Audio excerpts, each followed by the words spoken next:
할렐루야. 오늘은 주일 예배 부활의 소망으로 사는 자라는 제목으로 말씀드리겠습니다. 고린도전서 15장 1절에서 11절까지의 말씀입니다. 형제들아, 내가 너희에게 전한 복음을 너희에게 알게 하노니 이는 너희가 받은 것이요 또 그 가운데 선 것이라. 너희가 만일 내가 전한 그 말을 굳게 지키고 헛되이 믿지 아니하였으면 그로 말미암아 구원을 받으리라. 내가 받은 것을 먼저 너희에게 전하였노니 이는 성경대로 그리스도께서 우리 죄를 위하여 죽으시고 장사된 바 되셨다가 성경대로 사흘 만에 다시 살아나사 게바에게 보이시고 후에 12 제자에게와 그 후에 500여 형제에게 일시에 보이셨나니 그 중에 지금까지 대다수는 살아있고 어떤 사람은 잠들었으며 그 후에 야고보에게 보이셨으며 그 후에 모든 사도에게와 맨 나중에 만삭되지 못하여 난 자 같은 내게도 보이셨느니라. 나는 사도 중에 가장 작은 자라. 나는 하나님의 교회를 박해하였으므로 사도라 칭함받기를 감당하지 못할 자니라. 그러나 내가 나된 것은 하나님의 은혜로 된 것이니 내게 주신 그의 은혜가 헛되지 아니하여 내가 모든 사도보다 더 많이 수고하였으나 내가 한 것이 아니요 오직 나와 함께 하신 하나님의 은혜로라. 그러므로 나나 그들이나 이같이 전파하매 너희도 이같이 믿었느니라. 우리가 고린도전서 15장은 일명 부활장으로 불립니다. 우리가 고린도전서 13장이 사랑의 장이라고 말한다면 이 15장은 부활에 관한 이야기입니다. 사도 바울이 부활에 대해서 논증한 것인데 당시 그 헬라 시대, 당시 그 헬라 철학 사상은, 유행하는 헬라 철학 사상은 그 인간의 영혼을 몸보다 더 중요하게 생각하는 그런 사상이었습니다. 오히려 몸은 천시하고 영만이 더 중요하다라고 생각하고 있었죠. 그래서 심지어는 그 몸과 물질들을 악의 근원이라고까지 여기는 경향이 있었습니다. 그들은 영혼의 불멸은 인정하면서도 육체의 부활은 인정을 하지 않았던 것입니다. 사도행전 17장 32절에 그들이 죽은 자의 부활을 듣고 어떤 사람은 조롱도 하고 어떤 사람은 이 일에 대하여 내 말을 다시 듣겠다 하니 바울이 복음을 증거할 때 그들이 이런 말을 하였습니다. 그들은 이런 헬라 철학 사상에 익숙해 있었기 때문에 영혼이 불멸하다 이런 사상에 대해서는 매력적이었지만은 몸의 부활에 대해서는 그다지 소망의 대상이 되지 못했던 것이죠. 또한 어떤 이들은 그 몸으로 부활한다는 것을 문자적으로 그대로 생각해서 죽은 시체가 그대로 부활한다고까지 그래서 그러한 사상들을 꺼리기까지도 했던 것입니다. 이 고린도 교회의 성도들이 사도 바울에 대해서 그 부활에 대해서 의심을 품고 질문했던 두 가지가 있는데 15장 12절에 보면 그리스도께서 죽은 자 가운데서 다시 살아나셨다 전파되었거늘 너희 중에서 어떤 사람들은 어찌하여 죽은 자 가운데서 부활이 없다 하느냐. 그 당시 고린도 교인들 중에는 과연 죽은 자가 어떻게 부활할 수 있는가, 그 부활 자체를 의심하는 자들이 있었고, 또 15장 35절에 보면 누가 묻기를 죽은 자들이 어떻게 다시 살아나며 어떠한 몸으로 오느냐 하리니 정말 부활이 있다면 어떤 몸으로 부활할 수 있는가, 그런 질문들이 있었습니다. 그래서 오늘 말씀은 사도 바울이 이 두 가지 질문에 대한 답으로 부활이 논리적으로 사실이다, 역사적 사실이다라는 것을 증명하고 있는 것입니다. 하나님께서 우리 인간을 창조하셨고 인간에게 호흡을 주셨죠. 하나님의 형상으로 지으시고 또 흙으로 만드셨으면서 후하고 그 하나님의 영을 부어주셨습니다. 그러나 인간은 아담의 그 불순종으로 인해서 하나님의 형상이 파괴되고 하나님의 말씀을 믿지 못하는 의심의 죄, 그 불순종의 죄가 우리 인간에게는 죄의 본성으로 자리 잡고 있습니다. 그래서 우리 인간의 하나님의 영이 떠난 그 어두워진 심령으로는 우리가 먼저 하나님을 찾지 못하고 먼저 믿지 못하는 것이죠. 성령께서 인도하셔서 우리에게 먼저 다가오셔야 그 성령을 받아들일 때 우리의 영의 눈이 열리고 우리가 죄인이라는 것을 깨닫고 복음을 받아들이면서 믿음이 생기는 것입니다. 하나님의 창조물인 우리 피조물은 하나님이 하시는 이 모든 일들을 인간의 지식과 생각으로 깨달을 수가 없습니다. 하나님이 계시해 주는 부분만 우리는 깨달을 수 있는 거죠. 이사야 55장 8절에 보면 이는 내 생각이 너의 생각과 다르며 내 길은 너희의 길과 다름이니라 여호와의 말씀이니라. 이는 하늘이 땅보다 높음 같이 내 길은 너희의 길보다 높으며 내 생각은 너희의 생각보다 높음이니라. 이 인간의 지식으로 하나님의 말씀을 다 이해할 수 없지만 그럴수록 더 우리는 겸손한 마음으로 주님의 말씀을 믿어야 합니다.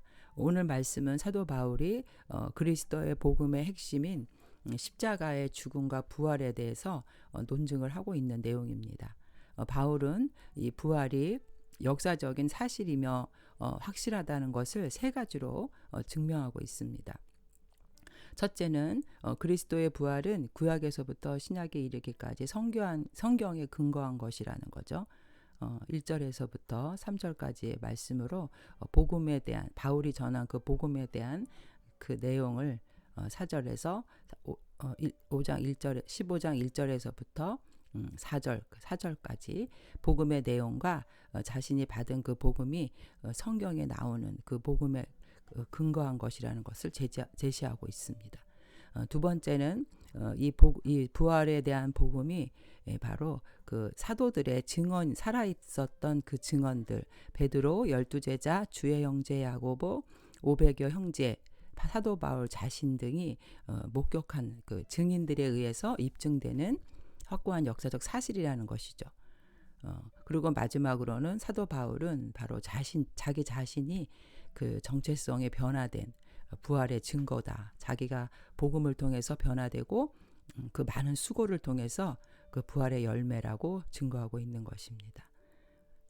예수님의 십자가의 죽음과 부활에 대한 역사성, 진리라는 것은 진리라는 것에 대해서 예수님의 부활을 먼저 여기서 말하고 있는 것은 예수님의 부활이 없었다면 우리 성도들 역시 부활의 소망을 지닐 수 없기 때문에 이 부활에 대한 소식은 너무나 귀중하고 기독교의 핵심 그 사상인 것입니다. 오늘 우리 예수님의 부활이 사도 바울이 변증하고 있는 이 사실이 우리에게 주는 교훈이 무엇인지 찾아보겠습니다. 첫째, 사도 바울이 전한 복음으로 부활을 증거합니다. 1절에서부터 4절까지의 형제들아 내가 너에게 전한 복음을 너희에게 알게 하노니 너희가 받은 것이요 또 그 가운데 선 것이라. 사도 바울이 고린도 교인들에게 전한 복음, 이것은 바로 구약과 신약에서 연결되는 그 하나님의 말씀 복음이라는 것이죠. 당시에 많은 사람들이 유대인 율법주의자들은 그 복음에다가 할례를 받아야 되고 율법을 지켜야 구원을 얻을 수 있다라고 첨가하는 복음을 전하는 자들도 있었고, 또 헬라 사상, 그 영지주의의 사상을 이어받아서 영이 더 구원받는 것이고 중요한 것이지 육체는 그렇게 중요하지 않다. 그래서 쾌락주의에 빠지는 그런 신자들도 있었습니다. 그런 복음을 전하는 자들도 또 있었습니다. 그러나 사도 바울이 전한 복음이라는 것은 바로 성령께서 인도하시고 진정한 참 복음을 여기서 말하고 있는 것이죠. 그래서 너희가 만일 내가 전한 그 말, 그 복음을 굳게 지키고 헛되이 믿지 아니하였으면 그런 말미암아 구원을 받으리라.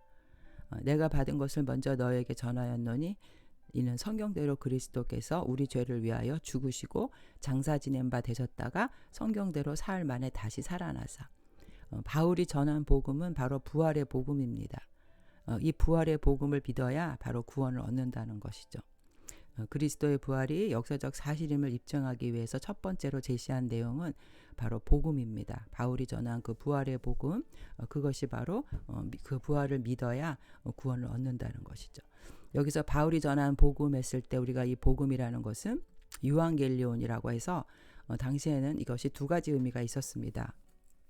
하나님께서 악을 이기시고 자기 백성을 구원하신다는 이 소식 첫 번째고, 두 번째는 당시에 그 로마의 황제의 즉위, 생일을 알리는 소식이 바로 유앙겔리온이라는 단어를 썼는데, 이제 초대교회 이후에 이 성도들에게는 이 유앙겔리온이라는 이 복음이라는 단어가 예수님의 탄생 그리고 부활을 통한 구원, 말하는 단어로 쓰이게 되었습니다. 사도 바울은 자신이 전한 이 복음은 바로 성경에 근거한 것이고 이 복음을 믿을 때 구원을 받는다고 증언하고 있습니다. 사도 바울이 전한 복음은 바로 예수님의 탄생과 부활이 성경에 예언되었고 그것이 바로 성취되었다는 것이죠. 이사야 53장 10절에 보면 여호와께서 그에게 상함을 받게 하시기를 원하사 질고를 당하게 하셨은즉 그의 영혼을 속건제물로 드리기에 이르면 그가 씨를 보게 되어 그의 날은 길 것이요 또 그의 손으로 여호와께서 기뻐하시는 뜻을 성취하리로다. 바로 예수님의 십자가의 고난을 구약에서 예언하고 있습니다. 그리고 창세기 3장 15절에도 내가 너로 여자가 원수되게 하고 내 후손도 여자의 후손과 원수가 되게 하리니, 여기서 여자의 후손이 머리를 상하게 하리니 여자의 후손은 내 머리를 상하게 할 것이요 너는 그의 발꿈치를 상하게 할 것이니라. 여기서 이 말씀은 바로 하와를 유혹해서 죄를 범하게 만든 뱀에게 하나님이 친히 말씀하신 건데요. 사실 이 말씀은 주전 4,000년 전 모세를 통해서 기록된 하나님의 말씀인데 여기서 여자의 후손은 장차 오실 우리 예수님 메시아를 말합니다. 인류 역사상 남자로의 씨가 아닌 상태로 태어난 사람은 예수님 말고는 아무도 없죠. 예수님은 성령을 통해서 처녀의 몸에 태어나신 유일한 분이시기 때문에 여기서 남자의 후손이 아니고 여자의 후손이라고 말씀하고 있는 것입니다. 뱀의 머리를 상하게 한다는 것은 아주 치명적으로 사단을 멸망시키는 것을 말하고 있고 예수님은 십자가에서 인간의 죄를 대속하기 위해 돌아가셨지만 그 죄의 싹은 사망이다라는 이 권세를 깨뜨리고 3일 만에 부활하심으로 우리에게 사망에서 영원한 생명으로 옮겨주셨다는 것을 여기 창세기 3장 15절에서는 미리 예언하고 있는 것입니다. 그리고 예수님의 탄생은 그 장소까지도 예언을 하셨는데 미가서 5장 2절에 베들레헴 에브라다야 너는 유다 족속 중에 작을지라도 이스라엘을 다스릴 자가 내게서 내게로 나올 것이라 그의 군보는 상고의 영원에 있느니라. 미가 선지자는 주전 8세기경 남왕국 유다에서 활동했던 선지자인데 미가서는 그 예수님이 탄생할 장소에 대해서 예언을 했습니다.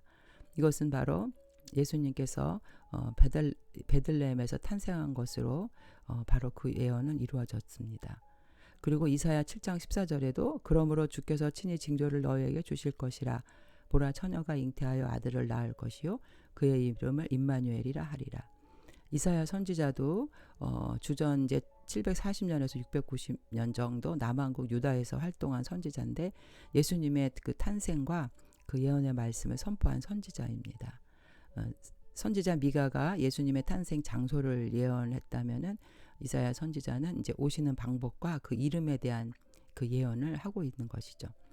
이것은 바로 마태복음 1장 22절 23절 통해서 이루어졌습니다. 이 모든 일이 된 것은 주께서 선지자로 하신 말씀을 이루려 하심이니 이르되 보라 처녀가 잉태하여 아들을 낳을 것이요 그의 이름을 임마누엘이라 하리라 하셨으니 이를 번역한즉 하나님이 우리와 함께 계시다 함이라.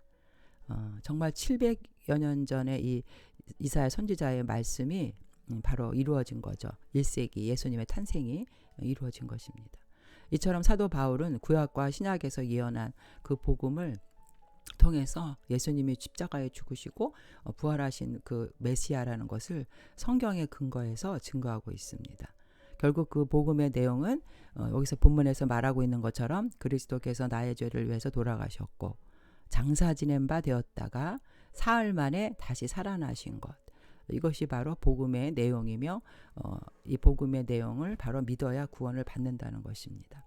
그래서 이 사도 바울이 전한 복음을 통해서 고린도 교회가 세워졌고 그 성도들이 그 가운데 서 있다라는 말은 이제 그 말씀을 다 믿고 확신했다는 것입니다. 여기서 2절에 헛되이 믿지 아니하였으면 즉 부활을 믿는 믿음, 이 부활에 대한 믿음은 바로 말씀에 근거해서 믿어야 되는 것이고 이것을 우리가 성경의 말씀을 통해서 믿지 않는 것은 헛된 믿음이라는 것이죠.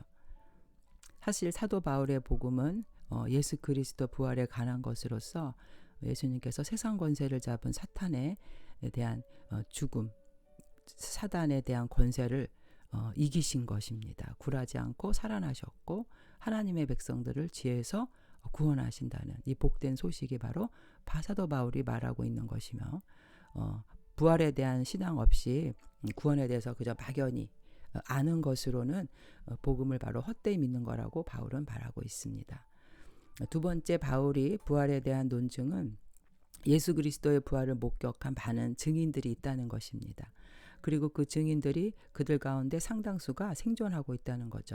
6절에 보면 500여 형제에게 일시에 보이셨나니 바로 이 목격자들이 예수님의 부활을 보증하고 또 지금도 그 부활에 대해서 불신하는 사람이 있을 수 있지만 목격자가 있기 때문에 바로 예수님의 부활은 사실이라는 것입니다.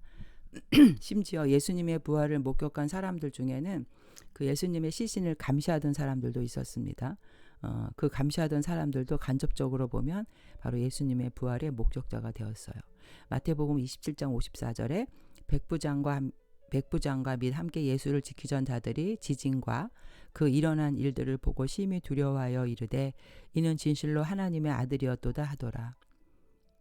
그러나 정말 이 부활의 핵심은 바로 가장 중요한 증인 한 사람 사도 바울 자신을 말하고 있습니다.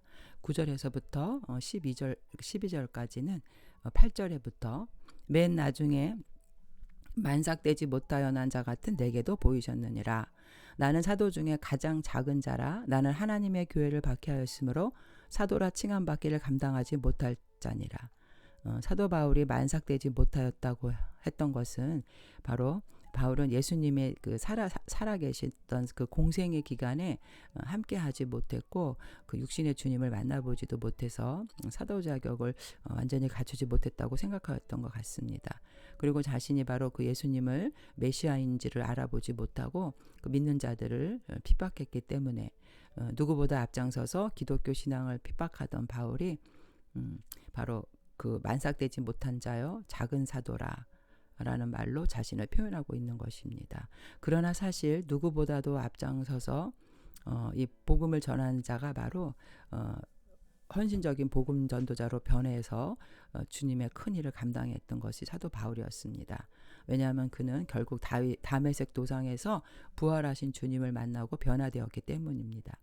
사도행전 9장 3절에 보면 사울이 길을 가다가 다메섹에 가까이 이르더니 호련히 하늘로부터 빛이 그를 둘러 비추는지라 땅에 엎드러져 들으며 소리가 있어 이르되 사울아 사울아 내가 어찌하여 나를 박해하느냐 하시거늘 대답하되 누구시니까 이르시되 나는 내가 박해하는 예수라. 사도 바울은 자신을 사람들에 의해서 사람들이 자신을 사도라고 칭함을 받았는데 자기는 가장 작은 자라고 말합니다. 왜냐하면 예수님의 그 부활을 유언비어로 자기가 여겼고 그래서 그것을 믿는 자들을 색출해서 물불을 가리지 않고 그가 그들을 잡아다가 옥에 가두고 핍박했던 그런 사람이었죠. 근데 그가 이제 나중에 다메섹 도상에서 부활하신 그 예수님을 만나고 이제는 부활을 증거하는 그래서 결국은 자기의 목숨도 아끼지 않고 십자가에서 돌아가신 예수를 다시 돌아가시고 부활하신 예수를 증거하는 그런 사도로 변화되었다는 것입니다. 이것은 바로 주님의 부활이 너무나도 분명한 역사적 사실임을 증명해 주는 것이고 사도 바울 자신의 그 삶이 바로 부활의 열매로 나타난 것을 말합니다.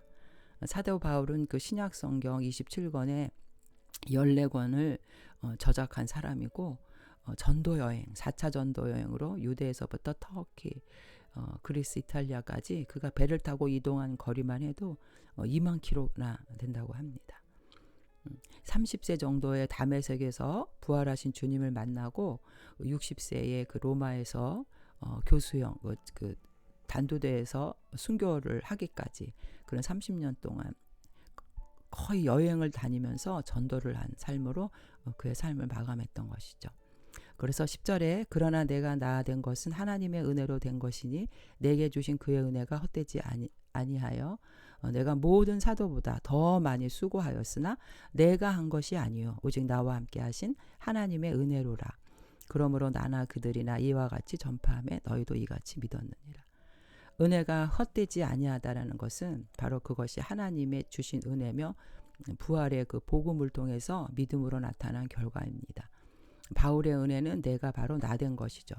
사실 바울의 정체성은 복음을 전하는 사도였다는 것입니다. 과거에 부활의 복음을 믿지 않았을 때는 하나님의 교회를 박해하고 사도라 칭함을 받을 수 없는 자였지만 부활의 복음을 듣고 그 과거에 머물러 있는 것이 아니라 과거에 만약에 계속 머물러 있었다면 하나님의 은혜를 헛되게 한 것이죠. 헛되다라는 말은 속이 비어있다, 아무런 열매가 없다라는 의미입니다. 이제 부활의 복음을 들은 사도 바울은 변화되었다는 것이죠. 그것이 바로 하나님의 은혜라는 것입니다. 그래서 10절에 더 많은 수고를 훌륭하게 감당할 수 있도록 했던 것도 바로 하나님의 은혜였다고, 하나님이 함께 하신 증거였다고 그는 말하고 있습니다. 하나님은 강한 자, 능력 있는 자를 쓰는 것이 아니라 약한 자를 들어 쓰십니다. 사도 바울 역시 그 현실적으로는 그렇게 외형적으로 뛰어나지도 못했고 또 그에게는 치유하지 못하는 질병도 가지고 있었습니다. 그리고 다른 제자들과 같이 사도로서의 완전한 자격을 갖춘 것도 아니었지만 그럼에도 불구하고 하나님은 바울을 불러서 사명을 이방인의 그 선교사로 부르셨고 이 사도를 부활의 복음을 전하는 자, 교회를 세울 수 있는 종으로 하나님은 사용하셨습니다. 그래서 11절에 이같이 전파하며 너희도 이같이 믿었느니라. 고린도 교회 성도들에게 말을 하고 있죠. 부활은 성도들의 그 정체성과 수고에 연결되는데 부활의 소식은 단지 입술로만 전해지는 것이 아니라 사도들의 그 변화된 삶과 그 많은 성도들의 수고를 통해서 이루어지는 것입니다.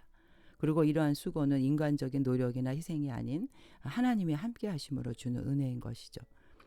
결국 사도의 수고와 이 바울 사도의 수고와 고난으로 고린도 교회가 세워지는 것처럼 바로 부활의 공동체가 바로 교회이며 부활의 증거는 오늘날 이렇게 세워지고 있는 교회의 탄생을 말하는 것입니다.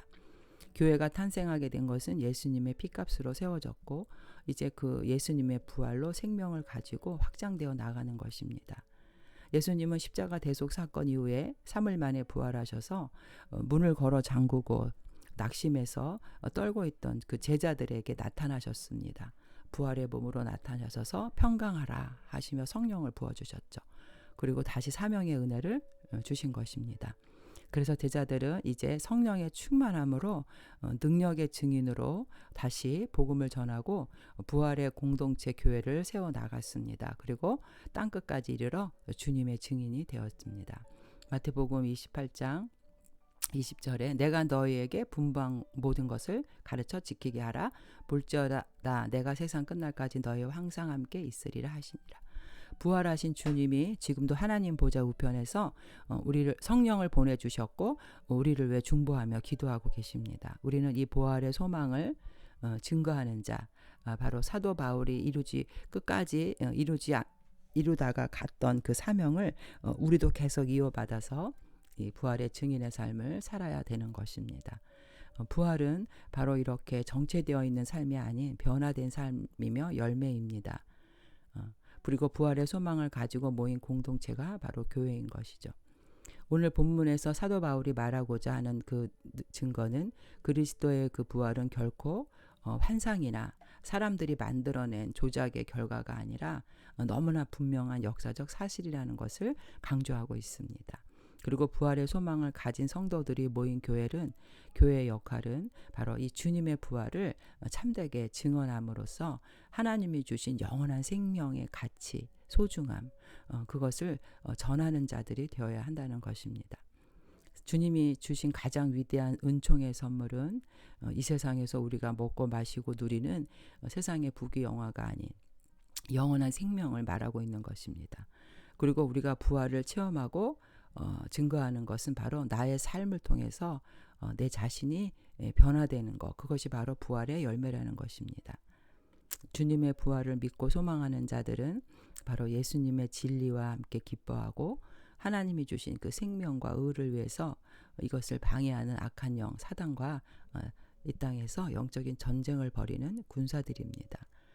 그래서 우리는 하나님의 말씀으로 무장하고 또 교회 공동체를 통해서 하나님의 나라를 확장시켜가는 주님의 증인으로 주님의 참된 제자로서의 삶을 살아야 되는 것입니다. 우리의 삶은 여기서 완전히 끝나는 것이 아니고 죽음의 문을 통과할 때 또다시 우리에겐 새로운 삶이 연결되어 있고 바로 예수님의 부활이 첫 열매가 우리의 첫 열매가 되신 것처럼 우리에게는 영원한 삶이 기다리고 있습니다. 마지막 재림의 나팔이 힘차게 울려 퍼질 때 예수님의 부활은 바로 우리의 부활이 되는 것입니다. 우리는 이 지금의 삶을 통해서도 우리가 부활의 그 기쁨을 가지고 고난을 이겨내면서 우리 자신이 바로 부활의 증거로 부활의 열매로 살아가는 자들이 되어야겠습니다. 예수님 안에서 소망을 주신 이 하나님께 감사하면서 이 부활이야말로 성도의 최고 최대의 소망이며 주 안에서 인내하고 수고하는 자들에게 확실한 보상이 될 것입니다. 고린도전서 15장 58절 그러므로 내 사랑하는 형제들아 견실하며 흔들리지 말고 항상 주의 일에 더욱 힘쓰는 자들이 되라. 이는 너희의 수고가 주 안에서 헛되지 않은 줄 알미라. 부활의 소망이 있다는 것은 그저 죽음 이후의 삶에 대한 소망을 가지고 살아가는 자가 아니라 지금 여기 나의 삶이 변화된 삶을 살아가는 부활의 열매로 살아가는 자가 바로 참된 소망을 가지고 살아가는 자라는 것을 깨달아야 하겠습니다. 부활의 주님이 주신 성령으로 우리는 이 땅에서의 많은 수고를 통해서 많은 부활의 열매를 맺고 증거하며 부활의 증인으로 살아가는 저와 여러분 되시기를 주님의 이름으로 축원드립니다. 아멘.